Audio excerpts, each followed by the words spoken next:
Director of G4G South Africa, and I've been fortunate enough to have dealings with most of you. I look forward to meeting the ladies I haven't. I think I've met almost everyone. Thanks. Okay.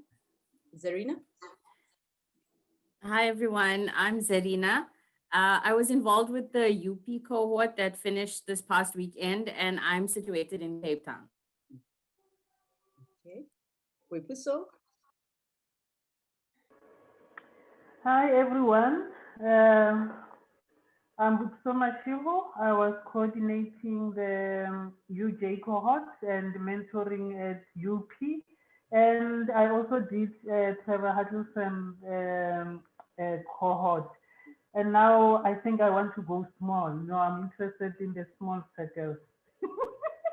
And you did UJ 2019. You're our grandma here. You're our, our rock. Founding member. Yes.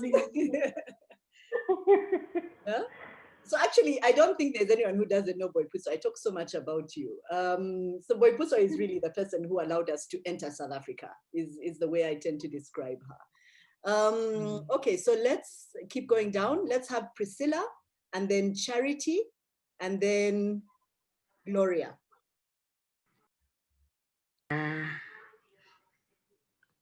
Priscilla? Evening.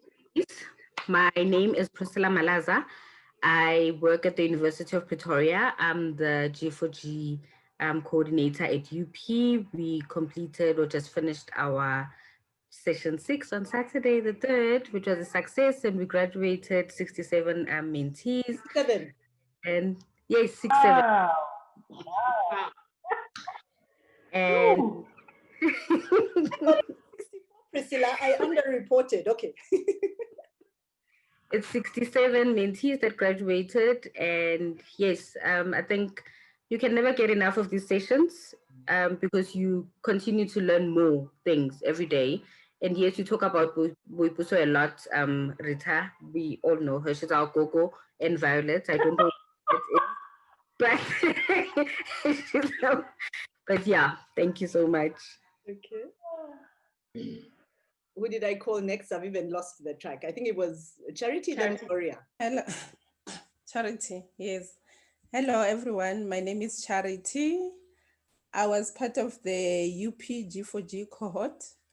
I'm staying in Centurion. I just like everything about mentoring and this whole thing, everything that we went through, I just liked it.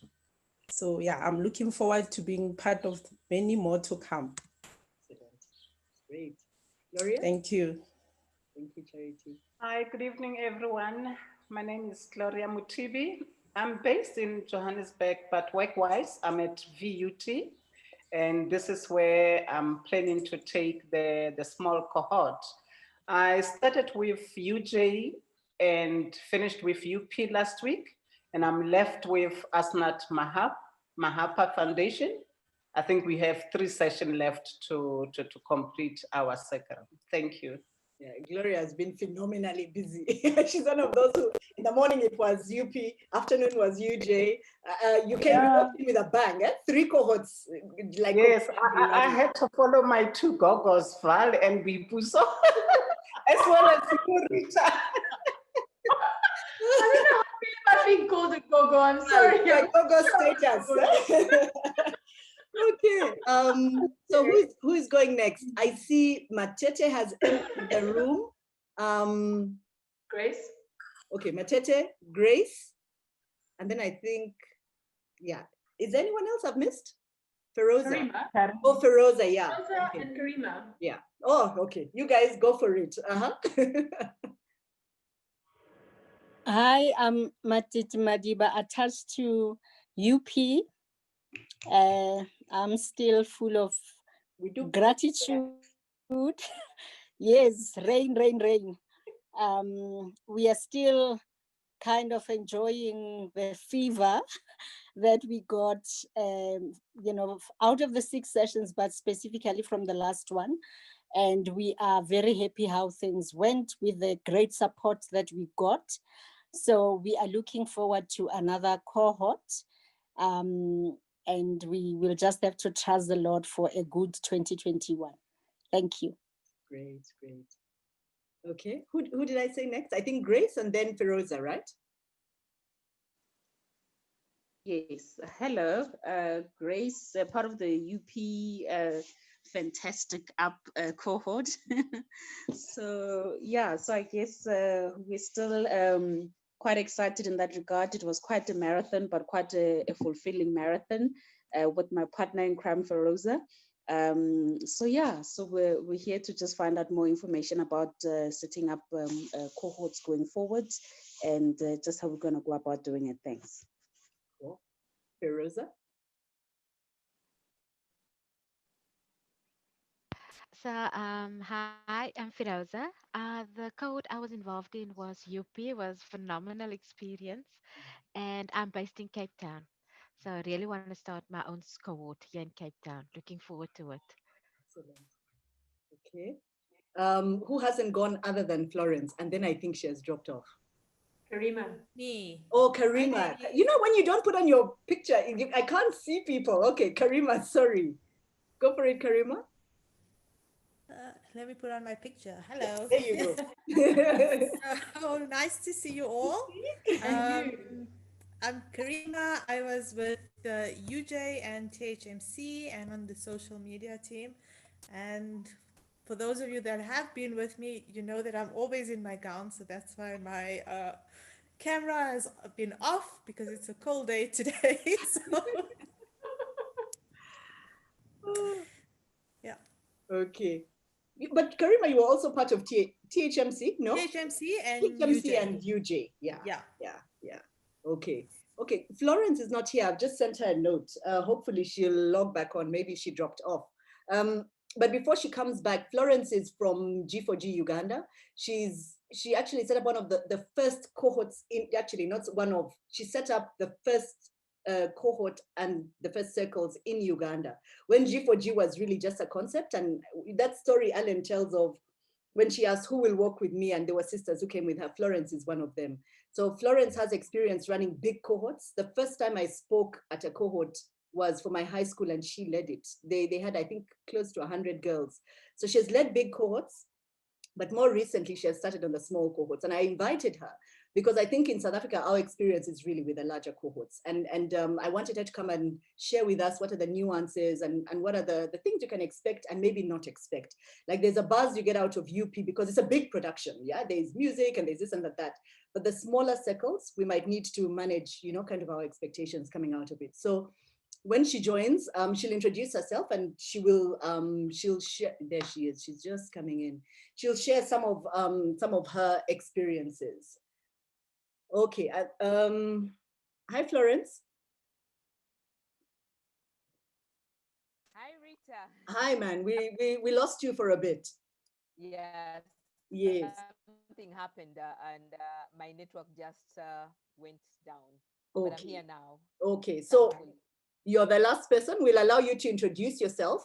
I just gave a quick background about you. I explained your journey in G4G Uganda, how you've done the large cohorts and the small cohorts, and that later on we'll be asking you to comment a little bit about what the difference is and what the expectations can come out of the circles. But let me allow you to introduce yourself.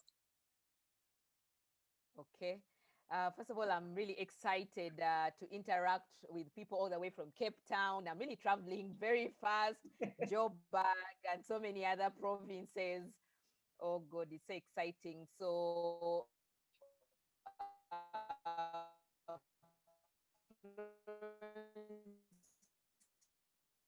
Internet is bad. Mother of two. No, she seems to be bad. Yeah. Can you hear me, Rita? Now we can hear you. Okay. Okay. Okay, I will try and change and go back to the previous location. I thought this would be better. Okay. The Wi-Fi in the house is a bit dodgy. Okay. So I am a team leader, Girls for Girls, Uganda. And I started the first pilot that was launched together with Alan, who is one of the co-founders. For my day job, I work for the equivalent of ESCOM. So I cannot blame anyone for power going off. Yeah, and I sit on the board of that equivalent of ESCOM, but I'm also the chief operating officer for the company. So I'm very passionate about mentoring girls because I was the only girl among boys as a child, but most importantly, seeing my mom growing up and struggling without income and thinking that the way I would give back is through empowering girls to be financially independent, because if they're financially independent, then they have a voice. So that is who I am. And I'm excited to be here to share my story. After the first cohort, I led the biggest cohort so far in Uganda. That is Namagunga, which is 117 girls. I went to Namagunga. It's a faith-based girls' school together with Rita. And Rita, I don't know whether now is the time to talk about my journey, but you let me know. I missed a bigger part. Yeah. So I led Yeah, you sorry, let me go know. ahead. Keep going. So I led Namagunga, 100 and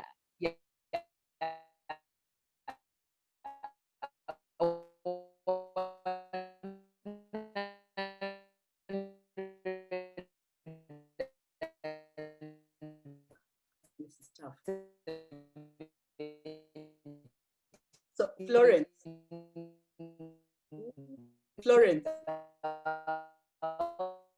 she should go back to where she was. Huh? Florence, we've lost you. Can you hear us? Florence? It's a tough one.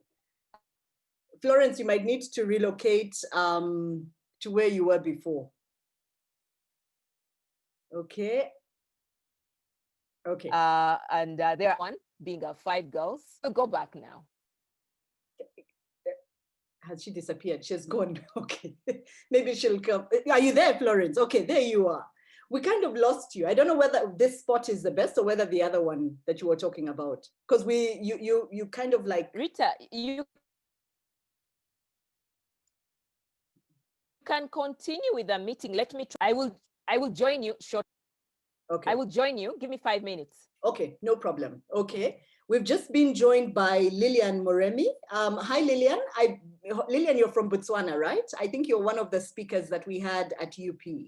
We're just doing a quick introduction, name, where you're located, and what your involvement with G4G is. Lilian? Hello, Rita. Hi. Can you kindly repeat that? Sorry. Okay, sorry. We're doing quick introductions.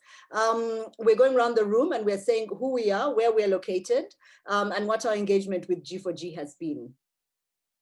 All right, cool. My name is Lilian Moremi. I am based in Botswana, currently staying in a village called Mogodisane, just by Gaborone, the capital city.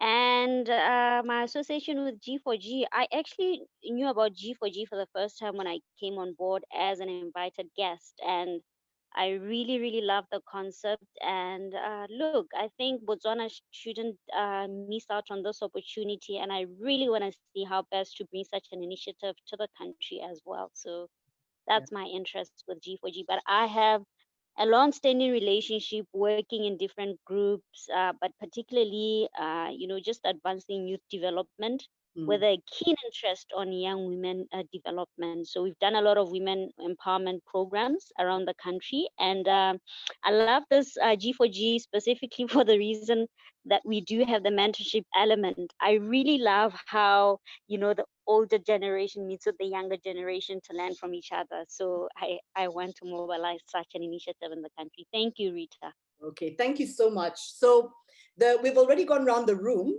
but the majority of people here are not only trained mentors, but they're experienced mentors. I think the majority have at least 2 cohorts that they've been part of. So Lilian is the one who is a bit unique. She's new. I mean, she even just the details of who G4G is, how we operate, are new to her.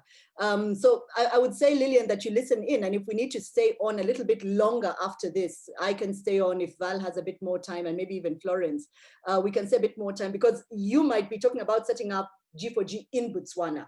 If not, you're talking about setting up G4G at the University of Botswana. We need to figure out which of the 2, because depending on which one you choose, you might end up going in different directions. Regardless, there's still something to learn, yeah?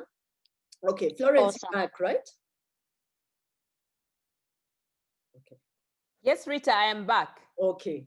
So thanks a lot. I think thanks for the introduction. I'll let you, I'm going to do a quick overview of the process that we typically do for the setting up of the circles. And then we'll hand it back to you to ask for your experiences from Uganda. But just to let everyone know, like Florence said, she led one of the biggest groups, but for us to even get 1 hour of her time is quite something. She is the Chief Operating Officer for our ESCOM equivalent in Uganda. I don't know whether any of you here have a Wikipedia page. Florence does. That's how accomplished she is. So for me to pick up the phone and say, because I said to Alan, we need someone to come and share experiences, and she's like, call Florence. I'm like, what? I'm not sure we can afford, her time. And she's like, no, I'll come and I'll do it. So thank you, Florence. We don't take it for granted that you make the hour to come and join us. I think for me, that's the power of the G4G sisterhood. Okay, so I'm just going to show just probably a couple of slides. And they are to just illustrate the process through which we set up cohorts. Now we're talking about circles. So I'm going to run through it. And as I run through it, feel free to ask your questions. We recognize with the director, so Val, who is here with me, that we might need to tone down on some of the expectations, or rather the procedures that we have in place for the smaller circles, because it can be a bit tough in terms of the workload. So the first thing that we do, if anyone is interested in Girls for Girls, running a cohort or a circle for Girls, you just let us know, which is really, this is your first expression. And what we do is we contract with you, but you'll see that even within the contract, we ask you to say, who are you targeting? Why are you targeting the young girls that you're targeting? What are your expectations? So I hope you looked at your emails. There's a document that I already sent out that is to help you start to envision that process. So rule number one is that you will need to have a memorandum of understanding with Girls for Girls South Africa. And this is for quality purposes. We will say to you, these are the modules, this is the literature, this is the everything. There's no fee that is required to sign an MOU with G4G South Africa. This is really about quality control, okay? The second step is the planning documents. And that's the Word document that I sent out to everyone. I think I emailed it out either yesterday or the day before, I can't remember. I think it's yesterday. But it's a one where now you start deciding, how big is my cohort? Where am I going to get my mentors from? My mentees, are they coming from a particular area? Am I going to have to go out and find them?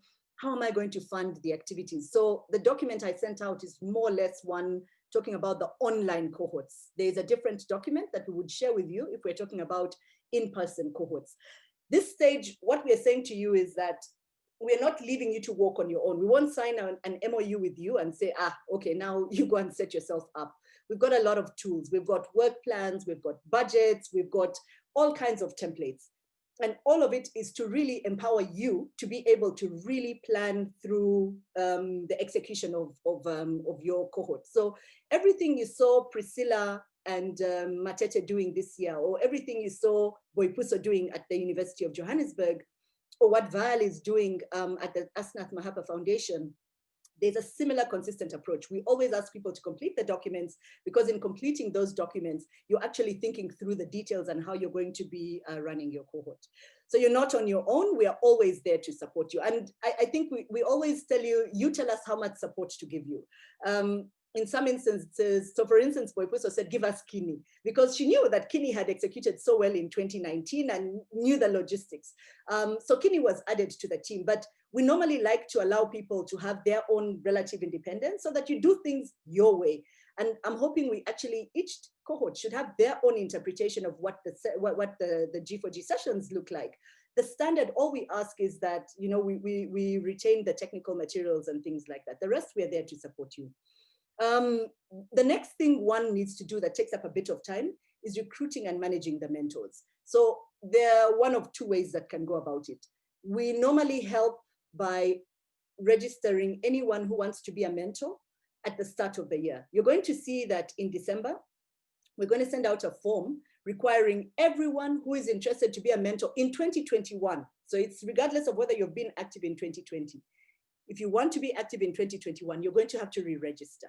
And we will then indicate to you, like all of you did, you know, which cohort would you like to join in? This time we shall include other, so that if you want to set up your own cohort or you're still undecided, you can take that option. So one way of recruiting your mentors can come from the overarching G4G database, whereby you go and you actually, you pull people out from there that have, sorry, some people have dropped out of the room. So people who have pre-registered and maybe they haven't decided where they want to go. So for instance, Feroza might say, I'm lacking a couple of people in Cape Town. Can you find us people who are based in Cape Town? We can look through the database. The second option, of course, is for you to find your own mentors. So amongst your own group of people, maybe your sisters, your cousins, your fellow professionals at the workplace, and you convince them to become G4G mentors. They will also have to register. Now, all mentors, before you start off in South Africa, will require you to be trained. And that's why we share information with you. Val will be able to share information. There's one coming up in October. I think there's one coming up in November. So anyone who is interested in being a G4G mentor and hasn't been trained, this is why we share it on our group, so that you can push that out and get them to participate in the training. So the recruitment of the mentors, twofold. You can either get the mentors through G4G, or you can recruit your own people. At the end of the day, everyone simply has to be trained. Once you've recruited your mentors, you think about your mentees. But I actually think these two go hand in hand. So if I think back to the UP process, when they said, oh, we have 100 girls that have expressed interest in joining the online cohort, we then worked backwards to say, okay, how many mentors are those? And we could quickly see there was a bit of a gap. We needed a bit more mentors than had been registered for University of Pretoria. So the two, in effect, run concurrently. The other point then becomes the delivering of the mentoring sessions, which is what all of you are familiar with. But even that, there's quite a bit of work. If you're running a smaller cohort, it becomes less intense. But if you're running a big cohort like Boipuso and Matete and Priscilla did, then there's a bit more work that has to go into it. The more the girls, you have to think about the Zoom data. You have to think about, you know, coordinating the prep sessions across 28 women and things like that. It becomes even more complicated. But in the smaller circles, and maybe this is what Florence shall share with us, it becomes a bit more manageable. The last thing that we always ask for people to do is the monitoring and the reporting. We have to be able to demonstrate impact.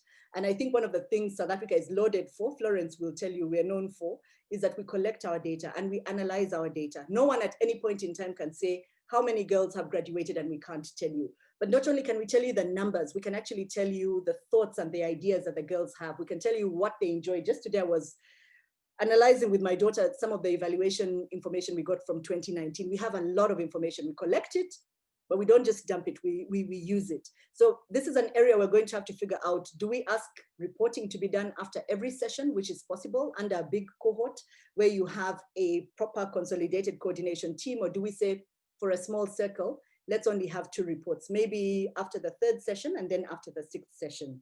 So that is really the process. That is it. It's as simple as that. And maybe I'll invite the people who have been part of the processes setting up in South Africa can comment on it, and then open it up for questions, and then we'll have Florence talk a little bit about the circles. Is that fair? Val?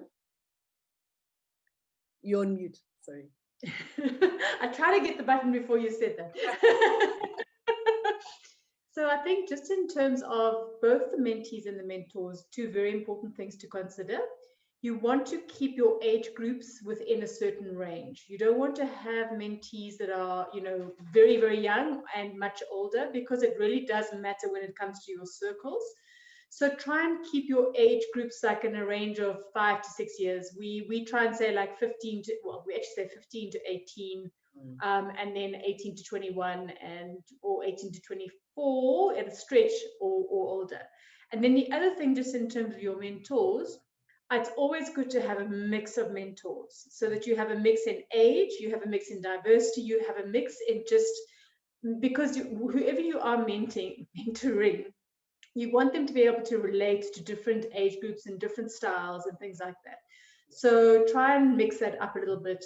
And also in terms of being, when you are getting, where you are recruiting your mentors, just make them aware of what the commitment is, and think about what images you want to portray to your mentees as well. It's quite important to kind of make sure that you're choosing people who are going to represent G4G and what you're trying to, the messages you're trying to get across in the best possible way. Thanks. Thank you. Thanks, Val. Any other comments? Matete, Priscilla, Boipuso? Can I come in? Yes, please. For us, the biggest advantage was we are in a university, so we had a captured audience. So sending out the invite, we actually ended up with more than 300 when we first made the call, but the number whittled down when we had to go online. But the fact that there was a captured audience made it easy for us. So you really have to think about where you're getting that pool of your mentors, and to have them in a captured audience kind of way, especially if numbers matter, that is the best. But if you have to recruit individually, obviously you'll have to do it, but you might not be able to target a large number, and maybe a large number is not even desirable.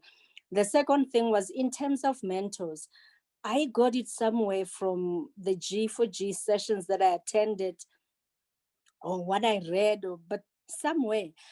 I got the sentiment that the mentors should be from a diverse background of professionalism or professional areas. So I couldn't just look at people in the university who are basically lecturers and maybe directors. I had to think about a mix.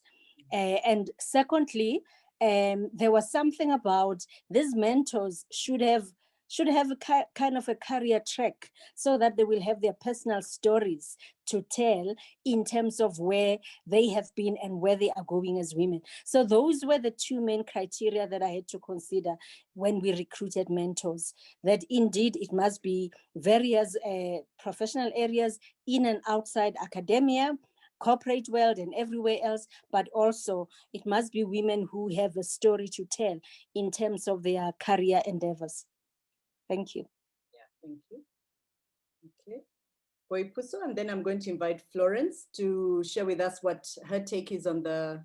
Is Boipuso here? Boipuso. Yes. Boipuso? Yes. No, I agree with what Val has said and Dr. Madim, more especially in terms of managing your mentors.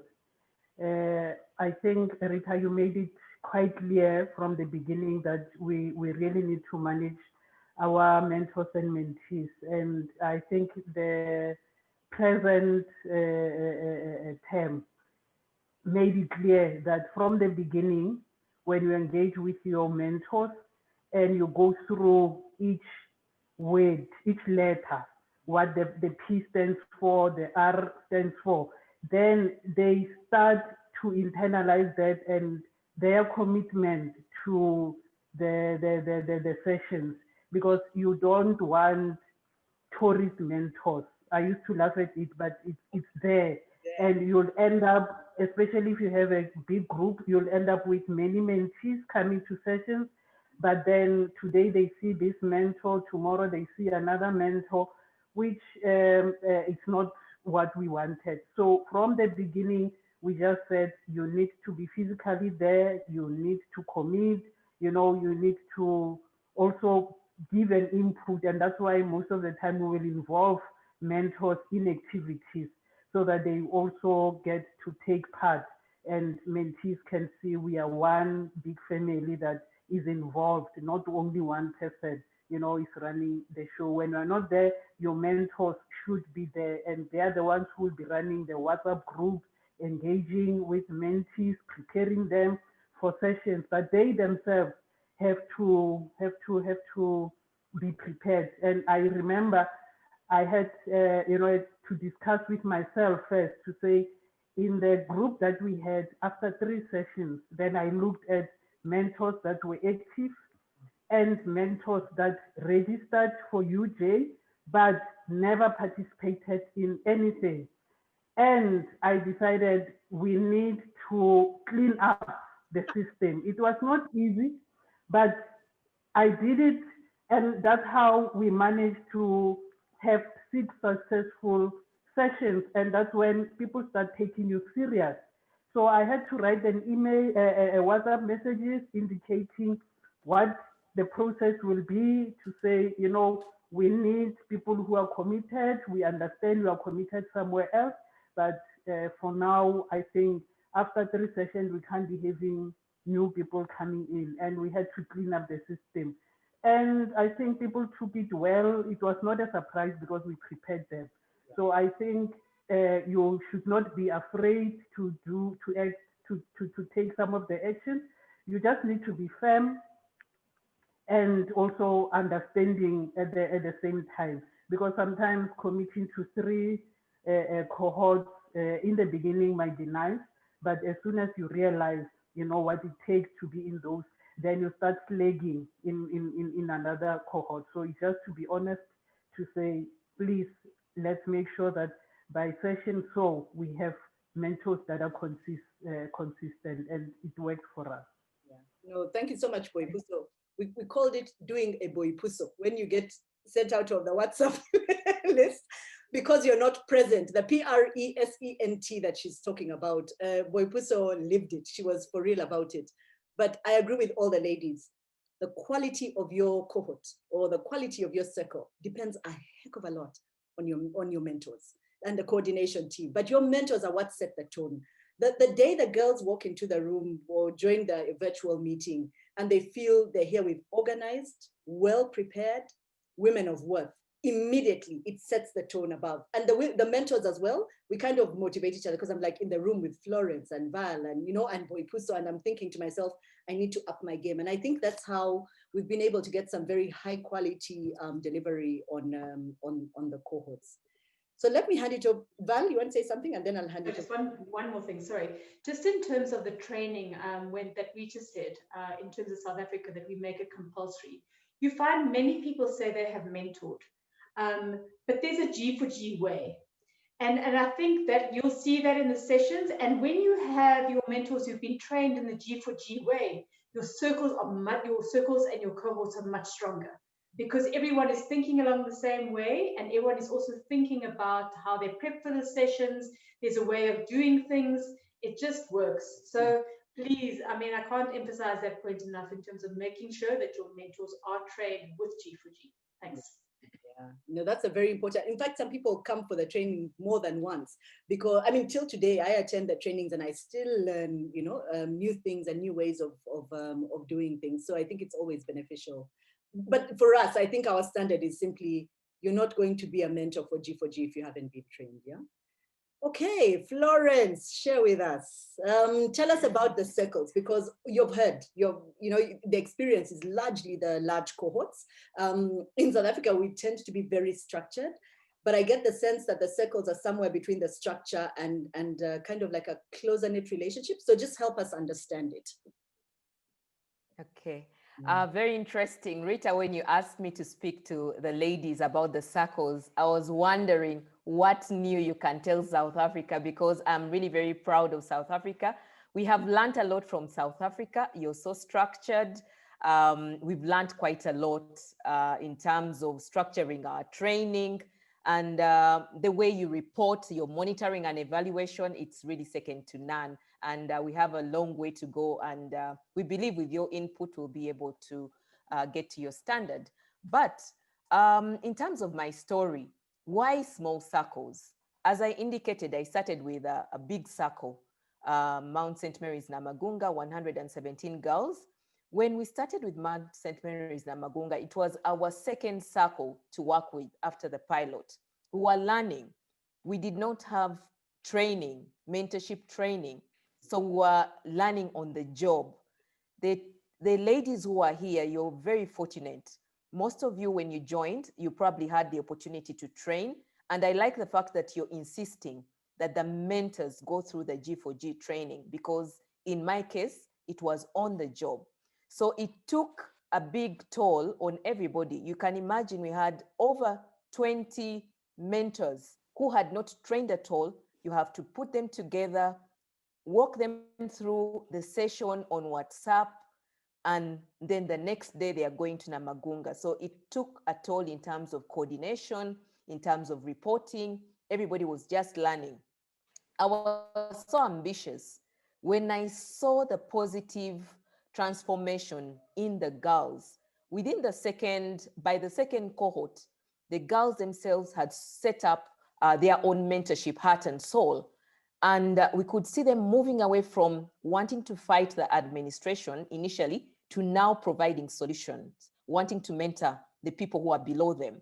So it encouraged me to set up another cohort, which was a small cohort at my workplace.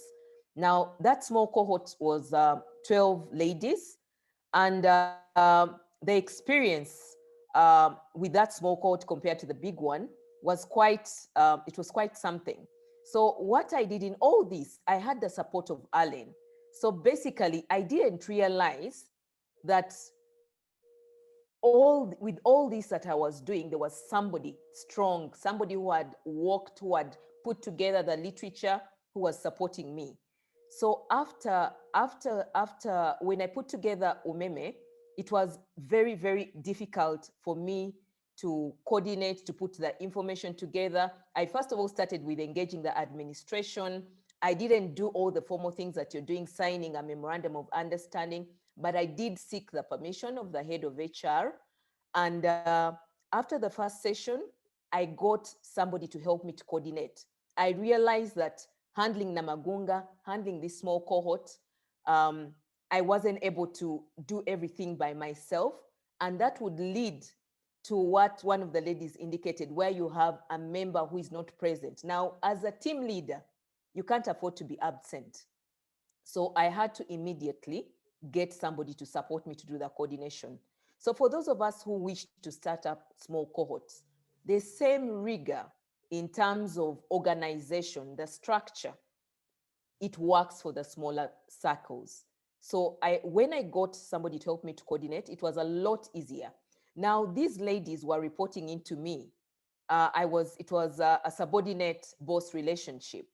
So it was initially difficult to build that trust, for them to get out of their old ways of relating with me.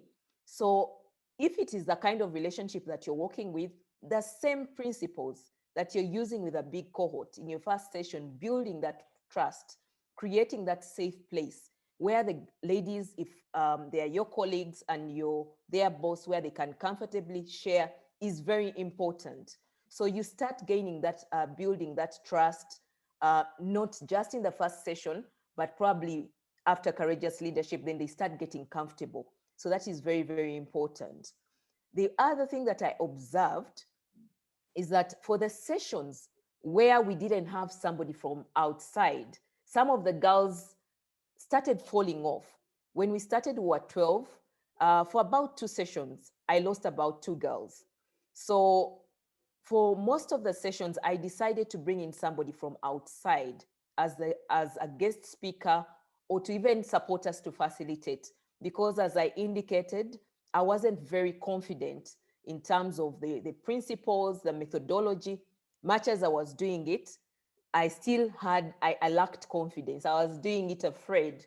So I encourage all of you, you've had the training, please do not hesitate. You can do it afraid, but do not forget to get somebody from outside to work with you. It brings in that diversity. Remember, you're working together, you think alike, so you're facing the same challenges, so you can tend to fall back into that pocket as you're giving your examples. So it helps if you bring in somebody from the outside. Now, the other aspect of the cohort at work that I felt could have been better was the reporting. At the workplace, we only reported twice, at the beginning when we captured the baseline information, and at the end. Could it have been better? I would want to take on what Rita proposed. Probably if reported about 3 times, it allows you to track all the information. I have everything on my iPad, but not as structured the way South Africa does. So I just want us to draw from those lessons. The reporting is very key. It may not be as rigorous as the big cohorts, but you would probably have to agree whether 3 times or 2 times. That was also very, very critical. So again, one of the big challenges was to get the men along. Remember, at the workplace, you're working with ladies, getting that acceptability. So what we decided to do was to publish in our newsletter what was happening. Within a space of 3 sessions, we had 4 girls who were promoted. So we wrote an article in a newsletter where we shared these testimonies. We shared the positive change that we had seen. And with that, we started getting acceptability with the men as well. Our CEO is a man. But remember, when I sought permission to do this, I didn't work with the CEO. I worked with the head of HR. So possibly you do sign an MOU. I think it's good to get the administration, even for the small circle. If it's a workplace, it's better to get them on board right from the word go so that you don't get any backlash.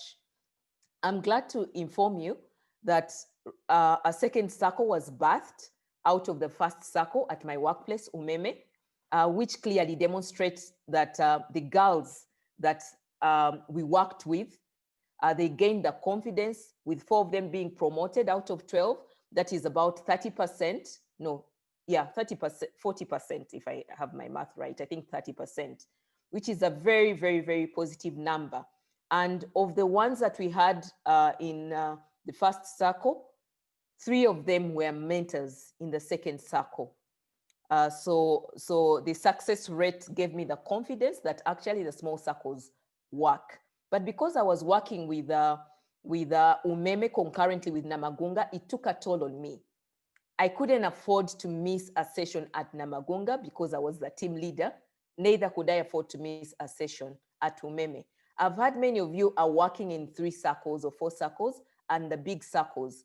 And just to echo what, sorry, I forget the names, what one of you mentioned, if you're not able to be present, you set the tone. You'd rather focus on what you can handle and do it well. Whatever you do, you've got to do it well. So I took a break. About the same time, I had a bit of struggles, my own personal struggles. I went through that process of getting excited, seeing the girls change, but then I went back into my slump. Then COVID came through. So I rested for about 6 months. And during those 6 months, I went through the training. We had put some structure, of course, with the support of Rita. Rita was a guest speaker at Namagunga. And thereafter, she added a lot of value as far as putting structure to Uganda and the rest of Africa was concerned. And just in between these sessions, we launched in Zimbabwe, we launched in Nairobi. So it was quite a mouthful together with the work at Umeme. So during COVID, I was inspired to set up another small family circle by Rita. Tell me when the time is up, but I'm trying to watch my clock. Yeah, I'll just need 2 to 3 minutes to conclude. So I started with a family circle, and the family circle that I started with were 5. Now, these are people who I went out with. I was older than them. They were my cousins, my in-laws. Many times we ask ourselves, where are we going to get these people to mentor? There are people around you who are part of your setting, who are part of your village, but you possibly don't think about them. I'd mentored people at work, mentored people at Umeme, but I had no idea. I didn't think about the people next to me. So when somebody shared on one of the events, which I diligently attended, I was inspired to start a small circle of 5. Now, the 5th person had attended about 2 sessions of another circle and then done mentorship training, but they were not confident enough to mentor because they hadn't gone through the whole program. So the other thing I want to encourage you, for those of you, I know many of you are actually more experienced than I am, but those who have not gone through the program and they want to start mentoring, indeed encourage them to go through the program themselves, and then they do the mentorship. They can get that confidence to start their own circles. What did the small circle entail? The same organization, the girls had to sign not an MOU, but an NDA to agree that I could use their pictures for communication and so on and so forth. So it didn't take a toll on me because there were few. Putting them together, they had the data, so that wasn't a problem. But the one thing which was challenging, because I worked with them alone for about 2 sessions, because we were used to our previous relationship, getting them and refocusing them in the beginning was not easy.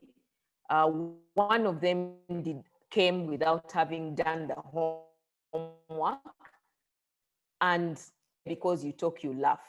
So on the art of communication. So let me know if you can still hear me. I see my communication is a little bit unstable. Rita, can you still hear me? Yes, you're gone a bit wobbly, but you're back. Okay, that's great. So I was just, I'm almost winding up. I was sharing my experience, lessons learned from the small circles. So by the second session, I invited somebody to join me, not as a guest speaker, but to sit with me through that session. They brought in the diversity that you talked about. They brought in the structure and the seriousness. Now, given the caliber of the mentor that I brought on board, they started to take the sessions really seriously. So I encourage you, when you're getting those small circles, bring somebody with you, not only for the organization, but to bring that diversity that you talked about. These may be people that you're used to working with, who are used to seeing you in a different light. They didn't know my story. I was able to share the story. So you need to schedule the meetings way in advance, because it's very easy for you to start changing goalposts, because you know each other. They can tell you they are not available. So the same structure that you have with the bigger circles or the cohorts, you should deploy with the small circles. The reporting is very, very critical. I prepared 2 reports for the family circle. I didn't prepare 6 reports after each and every session. But what I did, because I realized the change in the girls, it was so impactful. It has been reverse mentorship. I decided to prepare these girls right from the word go. I handed over the role of writing a report to one of the mentees. And I'm glad to say that that mentee is part of the second circle that I'm running. The circles are lionesses. They're called lionesses. The first one was lionesses 1, and the second one lionesses 2. So initially we started working on online, but I realized that getting together physically in a safe place would take us to our next level. So when we got to the session of running for office, I again invited a guest speaker to talk to the girls, and it connected us in a different light. So for the small circles, even in the current environment, I encourage you to meet physically, if you can, to meet physically for a session. It brings this level of seriousness, it connects you better. Of course, we are able to do it online, but we are physical beings, we are relatable. So that also took us to another level. To me, the small circles, remember, I hadn't gained the confidence to run circles. I had somebody supporting me. I know amongst you, there are many of you who have been running as mentors, but not leading the cohorts. Now, the small circles have given me the confidence to lead a bigger cohort. The current, the small 5 mentee circle birthed a cohort of 24 mentees. So I now have the confidence. I have been reverse mentored.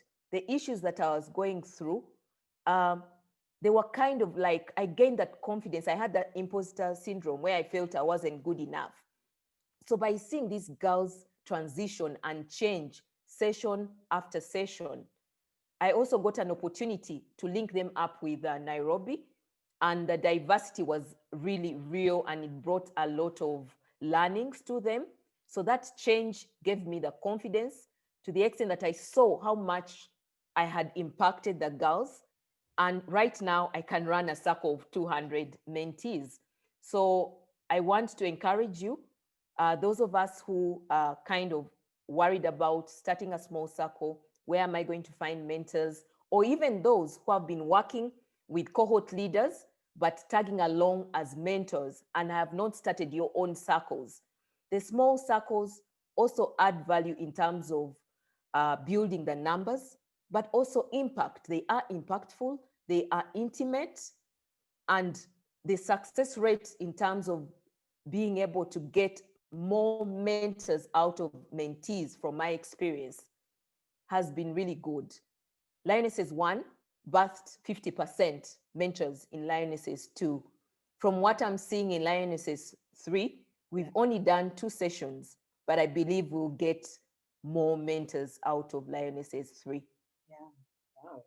So I encourage you to go out. I'm always available to support you. I can come in as I don't want to be a tourist mentor. So because I cannot be present, I will not participate, but I'm happy to talk to the girls. If it's a one-off as a guest speaker, I'm very happy to join you. Thank you so much. So please. I don't know whether to do pula, whether to do flowers, whether to do boipusos, but thank you so much, Florence. I think it allows us to see things differently than we have been experiencing over here. Just to let everyone know, the potential to partner across countries like Florence is offering is very feasible. Right now, the newest cohort that G4G is running is a diaspora. We're calling it diaspora because it comprises young girls, late high school into university, that are spread over 9 countries, from Canada, the United States, Czech Republic, I love that one, the UK, France, then South Africa, Botswana, Kenya, Uganda. Yeah, I think, so it's a very broad mix. And the mentors are from Kenya, Uganda, South Africa. One person is in Australia. So you can imagine the time difference. But and that one is specifically addressing young girls, predominantly university or about to enter university, in international settings. How do you hold on to your culture and the essence of who you are, yet you're studying in a completely different environment? They face unique challenges, and that's why that cohort was set up. So there's so many amazing things that can happen. So Feroza might be sitting in Cape Town. She can opt to partner with Zarina. Alternatively, Feroza can decide, I'm more interested in maybe doing a cohort within a particular sector. Edith, who is not here, has, for instance, been talking to me about an environmental sector. I think that's the sector that she works in, and she's considering doing it across the African continent. Now, those ones are young environmental professionals coming together. They clearly have their own unique issues. So I think for me, the beauty about the G4G model is that you customize it the way that you want. But I think what Florence has said is so important, that it seems that there's like a level of emotion around it. There's an intensity because you already have a natural affiliation, but it also needs to be managed. What you're saying, almost an indiscipline, like, I know Florence, after all, she's my aunt. She won't penalize me for not having done my homework. And then I think the other one I heard from you is the caution about having your kind of like the people, your reports, you trying to mentor them. I think they see you as a technical person. So I think keeping that at the back of your minds. Yeah. Okay. Okay. Any other questions, comments, inputs, and thoughts? Now is the time when I think it would be really nice to hear, like, I think, like, Feroza, I think you're the one who actually made me call this meeting. You're the one who was so on it. Like, what are your thoughts? Like, who are you thinking about? Because we have Florence, we have people in the room who can say to you, take this into account, take this into consideration. Okay, so I was invited to a group about 3 weeks ago at the beginning of September, and it's a group full of divorced women. So they're not in the category according to the cohort, and that's why I wanted to speak to you, ladies, is because they are within the 5-year age range, but they late 30s to early 40s. So all these women, there's about 7 of them, but 4 have already committed to be part of a cohort, because I spoke to them about the skills that we impart in the sessions, and they were so interested because they either have never worked And now suddenly they have to start their own business. So there's about 3 of them who have to start their own businesses. And then there is one who's worked, but she's had like a temp job. And now she needs to start having these conversations with the boss about, I need more money. I need to develop in my role. I need to get promotion because I need money to support my family. And then so that is the audience of the woman that that will make part of the cohort. So the idea is that to teach them these skills of negotiation and about the art of communication, because the entire life they've been talking to their children and their mother, but how do they communicate it professionally, and then also stay true to themselves, so that they say, when are the authentic me, and how do I bring that about in my business? So that was one of the questions. And that's how we got to the conversation of me talking about the Girls for Girls program. And then I told them about courageous leadership and building your village, and about the art of communication, being clear, being inspirational. And then they said, yes, yes, this is the stuff that we need. This is the stuff that we need.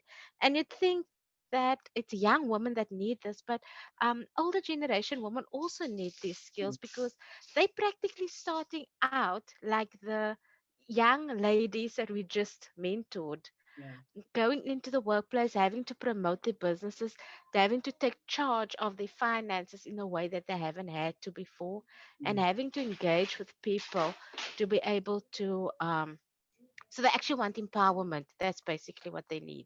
So two things. Yeah. I know, and Florence might even be able to comment on it. I know that there are 2 groups in Uganda. One is led by Florence Birungi Korotaro. They're 40-year-old women. So they're 40-year-old women who have said, we don't need to come and be called mentees and whatever. Sometimes they hold a conversation. So the age is not a barrier. If the women admit that that's what they're interested in, it shouldn't be an issue, okay? Second is, just this weekend, Alan was talking about, and Florence, I'm sure she has spoken to you about it. These ones are not divorced women, these ones are widows. I'm made to understand there's a group of women widows. So the reason I'm pointing it out is because these are unique circumstances specifically faced by women, and they have particular needs. So there's definitely benefits that can be seen around. So for me, one of the things I would do is then put you in touch with Birungi and Alan, so that you can see how to address these unique groups. Okay, that's great. Yeah, but definitely no barriers in terms of age. Yeah. And then in engaging with them, because I wanted to understand, what do they want to get out of it, and what is it that they ultimately want to achieve. So I took the survey questions that you shared with us, the results of the baseline. Ladies, yeah, the baseline. So basically, I took 3 questions out of that, and I asked, what is the expectations, what are the goals, and what are the fears and challenges. So based on that, those are the 4 ladies who came back, and they said they want these skills, but they also want to know how to run a business. Because they do have a business now, but it's basically it's not where they want it to be, because when they started it, they were housewives and it was like a hobby, and now they need to make it a career. But the other one started it because she needed money. And so over and above these skills, they also need business skills. So there I'm engaging with providers. I work for Old Mutual, and we've had service providers coming in to give basics, financial education, and communication, things like how to set up a business plan, how to sell your product. So I'm engaging with them for that part of the upskilling. So definitely want to start the foundation being the G4G program, and put that on top of that. So that's what I'm thinking. So that's excellent. Well, So what will happen is that, for instance, when you get the MOU, you're going to have to think through what are your objectives and what are your success factors, which is what we're asking you to do. And like I said, the document that I shared with you guys, Zarina, I've emailed it out to you, will give you that discipline. It will force you to think through the critical things, and then we'll take it from there. Yeah. Okay. I see I'll do hands that. up. I see Boipuso had her hand up, but I think it's dropped. And then Florence, you wanted to say something? Yes, thank you, Rita. I just wanted to speak about the age issue that Feroza raised. The current cohort that I'm running, 24 ladies, they were family friends ranging from age 28 to age 48. So what did I do? They filled in the baseline survey. When they filled in the baseline survey, each one of them, there was a stay-home mom, they were educationists, and so on and so forth. So I was able to categorize them into circles based on their interest. So the ladies, the older ladies, were being dealt with by mentors who are kind of more senior, and the younger ladies were being handled by, again, the younger mentors. So what we did, we paired an experienced mentor with a mentor who was mentoring for the very first time. Now, the issues that cut across, maybe their dreams may be different, but the reasons why they are held back are practically the same. The fear, the lack of courage, where a stay-home mom couldn't introduce themselves as a stay-home mom initially, but right now she's a mentor. She has a dream. She wants to set up a nursery school, a kindergarten. But within the circle, there were two ladies who had already nursery schools that were running. So even when you're not able to get the skills that this lady wants, the G4G opens you up to a network of ladies where you can find a community where these skills can be imparted. For example, entrepreneurship, running a business, the basic bookkeeping.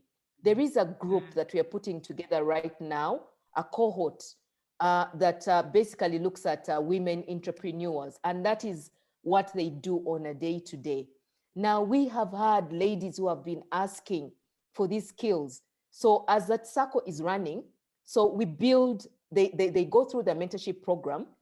They can as well set up their own circles or get to network with the ladies who want to learn these skills. So do not be worried about not having the skills that these people want. Somewhere within your network, you'll find that they will identify people who can support them. Okay. Val, let's say something. Val? Yes, sorry, I just wanted to reiterate what Florence was saying, is that many cohorts ask for extra subjects or extra sessions on other topics. You know, for the youngsters, we sometimes do CVs or interviewing skills or whatever it may be. But your G4G South Africa mentor group, the number of skills within that group, you have no idea. I promise you, if you put a call out there, you'd be surprised how many people came back. So I'm just saying what Florence said. And I think, and especially with those extracurricular sessions, sometimes if you do hold them to advertisement to the rest of the group and see who else, there might be other cohorts or mentees who want to attend as well. So yeah, it would never just be for you guys. You know, I think those sessions are needed everywhere at the moment. yes, that's great. And I think, Val, that's part of the advantage of the alumni group, is that we're hoping to bring those types of training into that alumni group, so that it now becomes an area whereby if someone is running, you know, how to read financial documents, or how to write a CV, interview skills for your first job or something like that, then we open it up, and everyone from whichever cohort, whether you've graduated or not, can still come and attend that. So we're also looking for how to firm that up. Within, I think all of you guys have provided your one-page CV, isn't it? Which goes into our database. So if you haven't, you need to send it through to us. The profile, and on there is where you will find, like, someone is a guru in social marketing. Karima is an example. Or you'll find, you know, someone is a human resource coach.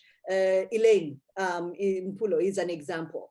So you would even just need to go through that profile, and you'd quickly be able to see psychosocial support. The other day I called on one of our psychologists because we had a mentee who was breaking down, and she wasn't able to access the support using the school environment. So I was able to call this lady and say, look, if she can't access it through the school, you know, what else are her options? And boom, she was able to help us. So it's a very powerful thing. And Val, I've realized that maybe we haven't been very diligent of late. We kind of got overwhelmed. But that's another thing that I need to remind the ladies on the South African group about. Yeah, there's a wealth of skills, experience on the group. Yeah. That's great to know. Okay, anyone else? Yeah. Anyone else? Zarina? I know you also had a couple of questions at one point in time. I did. In the beginning, when I even got into this, one of the first things I kept thinking about was how can we bring it here? It's so needed, it's so necessary. And as I said, I work at UCT. I've been involved in the UP cohort. And I wanted to look at it in terms of the space that I'm in the Faculty of Health Sciences. But sometimes just considering navigating the endless politics, and I don't know if I don't know how to go about doing this. So that's why I'm at this particular session, just to about how to go about doing this. Boipuso and Matete are going to be, I can tell you the frustration I felt, but I want them to tell you what because they were the front-facing people. So Boipuso, you have your hand up. Please go first. Yes, I have a different question because I'm interested in the small circles. Okay. So I wanted to, before I get there, I wanted to ask about, remember we have always said we can put 2 sessions together. Yeah. So I just want to understand how will it work in the smaller groups. We have always talked about it, but I've never, in all the cohorts that I've been, never had an opportunity to experience that. How will we have 2 sessions in one day? Boipuso, you've forgotten your 2019. Don't you remember we did negotiations and running for office in one day? And that's the day we learned negotiations and art of communications, because they're very heavy and skills based. We can never do them together. So I don't know, and maybe Florence, if she's still, Florence can talk about the back-to-back sessions in the smaller groups. But I know that at Athlon Girls, I was involved at the kickoff of Athlon Girls. For the first two, remember there are 2 sessions where you can't run them back to back: art of communication and negotiations. But at Athlon Girls, we kicked off with building trust and courageous leadership. It worked brilliantly. And the girls were so alive that day. So it works. Now that works again in the big groups because there's a lot of energy and things like that. But I don't know whether Florence can comment on that. And then we'll come back to Zarina's question around the admin in a university setting. So Florence, if you can answer that one quickly, and then we come back to Zarina. Okay, thank you, Rita. My experience, again, I was able to do building trust and courageous leadership together, but I've not been able to do the rest of the sessions together back to back. The difference between the small sessions compared to the bigger session was the fact that I've been able to have the session run probably on a weekly basis, or convenience of scheduling them because they are small. It's a lot easier to coordinate. So that's what I've been able to do.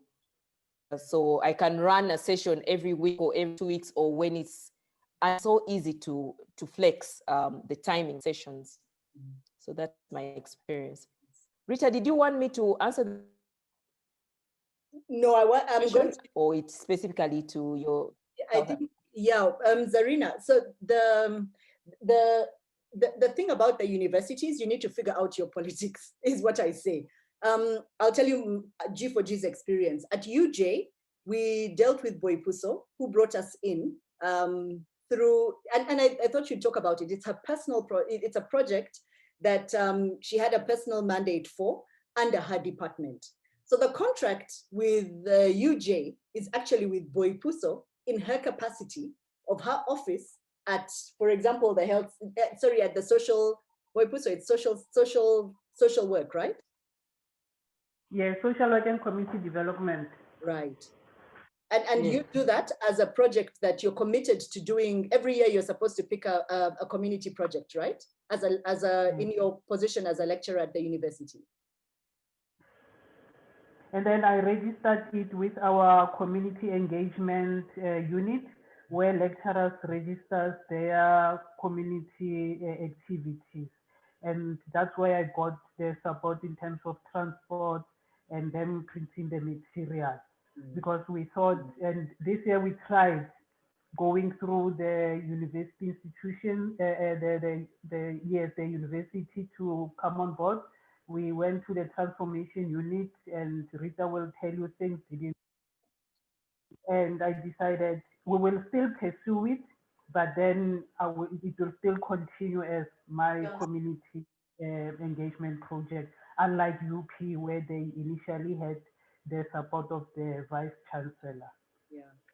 So that's the big difference, that at UP, the MOU was signed with the University of Pretoria at that level, but it took us 1 year. Matete, are you, Matete? Yes, about that. I can identify with Zarina, especially on institutional politics. Yeah. Because girl, even though for UP it came through the VC's office, he was also kind in a fix in terms of, who will implement. He knew that my office would be the default place, but there were other forces in between that we had to navigate through. And it was such a huge challenge. But finally, we just had to maneuver around. But the confidence for me was I have the support of the VC, and the VC wants to see it happening. So even though we struggled to smoothen out issues for the whole year, I knew that finally we were going to be able to implement because I have his support. But we had a middle layer that was kind of problematic. Yeah. Can't your VC talk to my VC and then they can just sort it? That can happen, I can assure you. Yeah. That can happen. And I think, although I must say that I think it is beneficial that the VC is in fact a female, and that much of her mission appears to be about female empowerment. So, that could be beneficial eventually as well. So, yes, and can I just say, you heard from our VC that he connects this to, one of the biggest strategic outcomes, objectives, let me rather say, in the university around transformation. Because when you do such a program, it is at the core, of the institutional vision, but it is also a vision for the whole of South African higher education sector. So to have, what do you call it, that pitch to your VC would be very, very easy. Yes. So to position it in that way. Yeah. As part of the transformation projects. Yeah. But I think the clarity with which the idea is presented is very important. And I keep saying the first meeting we had with the VC, in 10 minutes, when he understood the structure, he understood the modules exist, that this is this, he then said, oh, okay, there's not a lot of work. It can come and sit within Matete's office. But Matete, it also seemed that you have a budget, huh? Because that becomes the other issue. Otherwise, then you've got G4G, but you still then need to figure out, okay, how are we actually going to run it? No, the advantage was I didn't have a budget for G4G, but because I've done other projects with Priscilla and my colleagues, we know how to go around the university, like with a hat, when we need other departments to support our projects. Yeah, okay. I think it might be worth Zarina sitting down and spending a bit more time with Matete and with Boipuso. Lillian, you're quiet. But you talked about University of Botswana, and these are the ladies who can provide some really good insights, huh? Yeah. Absolutely.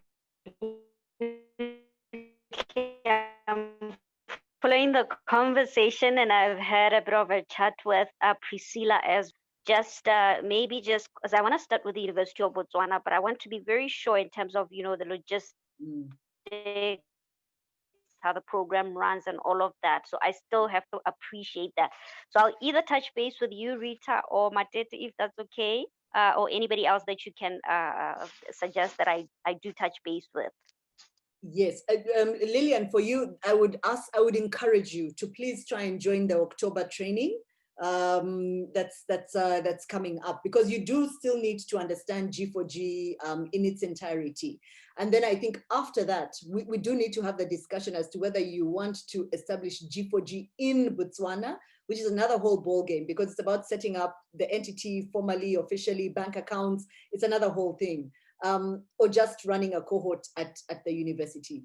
Now, you can start off by just running the cohort, which is what we did. I was very intentional about it. Before I registered G4G, we ran the pilot at University of Johannesburg. It wasn't until we were about session 4 or 5 that then I was convinced we needed to now, adopt it for the entire South Africa. And then, only then was when we registered it, because I think uptake and buy-in from the citizens of the country and the cohorts that you think are very important.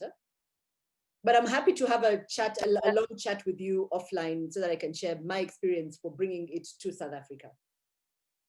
Yes. Thank you, Rita. I'll definitely join the October training. Thank you. Yeah, I think that the discussion will be helpful after the training, because by then you'll have understood what G4G is really about. Okay, any other questions? It is coming to 1.5 hours. Any other questions? So behind the coordination, there's a lot of work. We did not want to start telling you too much of the details. I think a really good starting point is that Word document that I've sent out. Complete it, and now this is where you now start getting in touch with us, so that we start discussing what are we really talking about with Feroza, with Zarina, and anyone else. Any other questions? Gloria, you've been very quiet. Remember, Rita, some of these questions I've asked them before. Okay. So today I'm basically listening from other ladies, their different ways of how they've done it. Yeah. And I've been talking a lot with Pipuso, because I said to her, when I take it to Val, I need to use her way of doing it in terms of community engagement within my department as well. Okay. The one thing I would encourage everyone here is that as you start off, try and find someone who has seen the behind the works, who has the behind the works experience. So someone who has been part of the coordination team. It will just be so much easier. Or at least mentors who have been through a couple of the cohorts, so that you have that helping hand that I think Florence is talking about. And again, like she said, not just for the coordination support, but also for that external perspective. Anyone coming from the outside, you always look up to them. So I think it's a really good point that was made earlier on. All right. Thanks, Florence. You want to put on your camera and say bye? You're on mute. Okay. Yes. I was trying to find the unmute button. It always gets lost. Yeah, ladies, Rita, thank you so much for the opportunity to engage with the South African team and Botswana as well. So it's been quite a learning experience for me as well. And keep doing what you're doing, because you're just doing it right. I like the structure, the orderliness, the preparation. So I'm carrying it away with me. Thank you. Thank you, Rita. I would like to take a picture. Rita, have you taken a picture? I haven't. I'm so lousy with this. But can we all put on our cameras? But Florence, I'll ask you to type in your email address so that the ladies can get in touch with you if they want to follow up with you. Yeah. So sure. Right away. But most people's there we go. Rita, the document that you're talking about that you sent through, I don't think some of us received it. Yeah, because I think I registered later. When I sent it out, there were only about 13 or 14 people.